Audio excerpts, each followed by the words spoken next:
Welcome back, everybody. So today I'm going to be reviewing the Tenkara USA Sato rod, which is a Tenkara fly rod. You might recognize the rod from my CDT through hike videos, and this is the rod that I use for quite a large section of the CDT. So I've really gotten to know the rod well and catch a lot of fish on it. So without further ado, here's my review. And if you don't know what Tenkara is, I've actually made a short little video a while back that is kind of like a little introduction to Tenkara. But the short version is that it's a very lightweight and efficient way to go fly fishing. And when I say lightweight, I'm actually pretty serious. This is light enough that you can easily incorporate it into an ultralight backpacking system and not even be phased. So let's jump in here. As you can see, the rod comes with a cylindrical metal storage case, which is really nice. It has a screw top, and it's a great way to protect the rod in storage and when you're flying on airplanes or driving. But at around 6.5 ounces, it's a little too heavy to really take with you on the trail or on your bike. But worry not, because this rod actually comes with another storage device, which is a stretchy, soft cloth tube, the red tube you can see here. And it's a nice way to store your rod on your pack and to keep the dust out, because with these rods you really don't want dust and sand creeping in between the segments and creating friction and problems with the carbon fiber. The red storage tube is around 0.8 ounces, which is fairly light and definitely acceptable for backpacking, but really for me, compared to the weight of the rod, I think it's still a little too heavy. So what I'm going to do is actually make a Tyvek tube for the rod to keep the dust out but still maintain its light weight. So like most Tenkara rods, the Sato is a carbon fiber rod, which makes it very lightweight, and it comes out to around 2.7 ounces or 77 grams. So very lightweight, and certainly one of the lightest full-featured rods like this you'll find. In its compacted form, the Sato is just shy of 2 feet at 23 1/4 inches long by my measurements. And I found this length to be pretty suitable to backpacking. It's not too long. It definitely fits alongside the side of the backpack. And you can see here, I'll stick it down into my drink pocket, the mesh side pocket, and run it up through a side compression strap to keep it stored safely. And although it may look pretty dangerous to store the pole exposed like this, I've found that I had no problems with it. It's very durable in its compacted form, and as long as you're not dropping your pack, sitting on it, or putting it in places where it can fall onto rocks, I think it's going to be fine just sitting like this on your pack. One thing I really like about this rod is it's what's called a triple zoom rod, kind of a jack of all trades.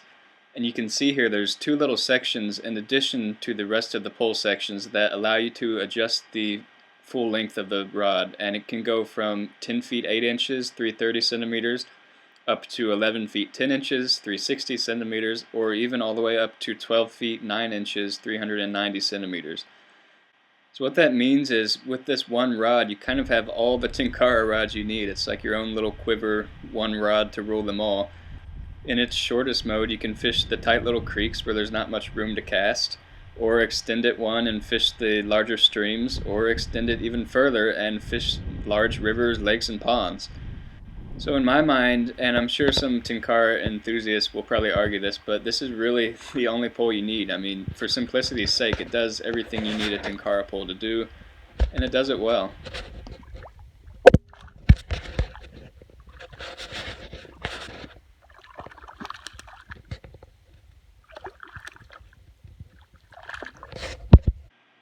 Compared to my previous Tenkara rod, which was a dragon tail Tenkara rod, and to actually most of the gear companies out there, Tenkara USA really has some good design ideas and a really nice fit and finish to their product that you don't always see elsewhere. And one of the prime examples of that can be found on the end cap at the bottom of the rod. And what it is basically a storage place for the top plug that goes on the top of the rod to keep the segments from falling out. So you can see you just remove the top plug, stick it right into the bottom, and it's secure there, and you're not going to lose it while you're fishing.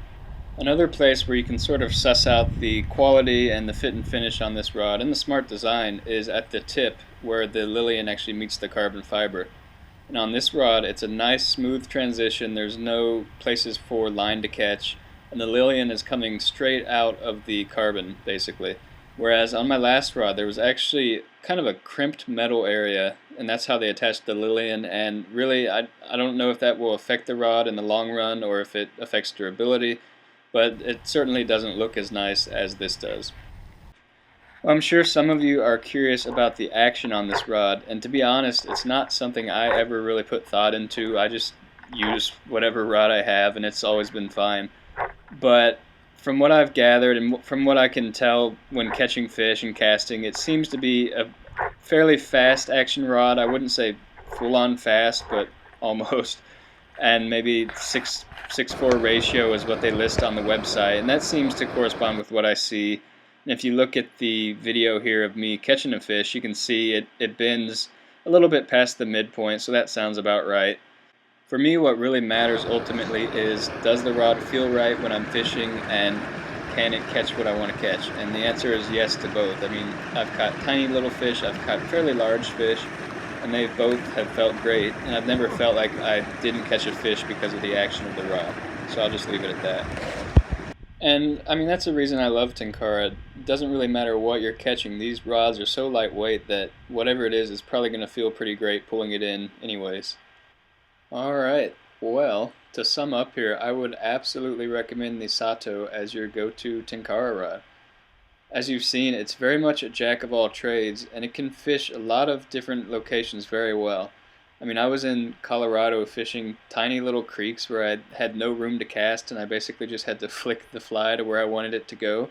And I fished larger streams, rivers, lakes, ponds, all sorts of things. And even since I've been home, I've done some kayak fishing with this rod on a lake. And it's performed well in all of these circumstances. So it's very much a nice rod for whatever you'll encounter. And I kind of like that. It's a one and done rod. You buy it and you're good to go as far as fishing Tenkara goes. Also, these things are so compact and lightweight and tiny, you can basically take them wherever your adventures take you, which I really like as well. So you just throw it in your car if you're traveling around, or if you're riding your bike, you can even slip it next to one of the tubes with some Velcro.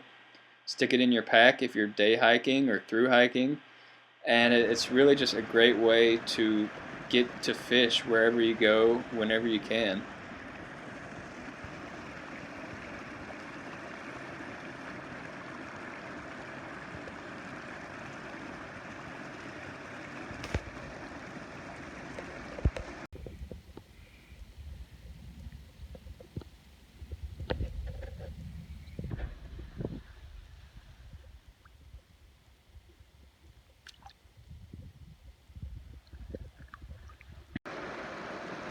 Well, you might be able to see I've already got one on.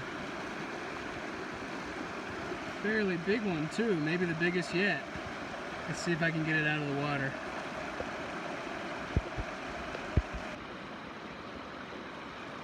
Biggest I've caught on trail so far. Pretty nice. I'm going to put it back in the water real fast. Well, thanks for watching, and I hope you enjoyed the review. Definitely get out there and give Tenkara a try, guys. I mean, it's such a simple way to fish, yet there's an art to it that makes it very enjoyable. And I mean, it's my new favorite way to fish for sure. If you like what you've seen, consider heading over to my YouTube channel where I've got more videos like this, or consider heading to my Patreon page listed below, which will help support me and allow me to keep producing content like this. And a huge thanks goes out to my patrons on there who are basically allowing me to continue making these videos right now. So thanks, guys.